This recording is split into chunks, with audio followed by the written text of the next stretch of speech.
Russian army officer admits, our troops tortured Ukrainians. Allegations of brutal interrogations, where Ukrainian men were shot and threatened with rape, have been made by a former Russian military officer. Konstantin Yefremov, the most senior officer to speak openly, told the BBC in an exclusive interview Russia now sees him as a traitor and defector.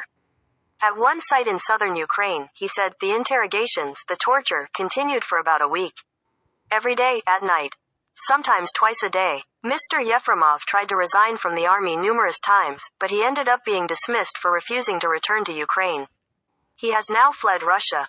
Using photographs and military documents supplied by Mr. Yefremov, the BBC has verified he was in Ukraine early in the war, in the Zaporizhia region, including the city of Melitopol. This article contains graphic descriptions of torture. Short presentational gray line. Konstantin Yefremov's face flickers into view on my computer screen and we start to talk. He is a man with a story to tell. Until recently he was a Russian army officer, deployed to Ukraine last year. The former senior lieutenant has agreed to tell me about the crimes he says he witnessed there, including torture and mistreatment of Ukrainian prisoners. He will talk about his comrades looting occupied areas of Ukraine, and describe brutal interrogation sessions, led by a Russian colonel, in which men were shot and threatened with rape.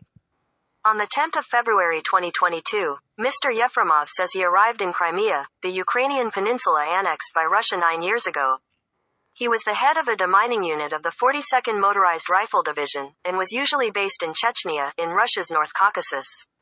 He and his men were sent to take part in military exercises.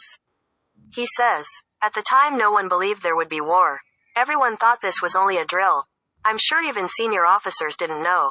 I was scared of quitting. Mr. Yefremov recalls seeing Russian troops taping identification marks on their uniforms and painting the letter Z on military equipment and vehicles.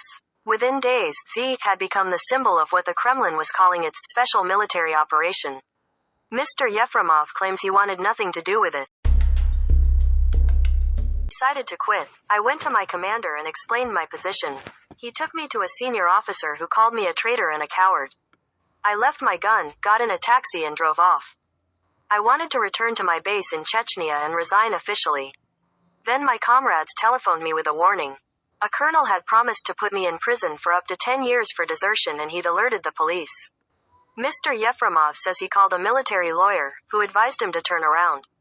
I realize now I should have ignored that and driven on, he says. But I was afraid of being put in jail. He went back to join his men. Mr. Yefremov insists he is anti-war.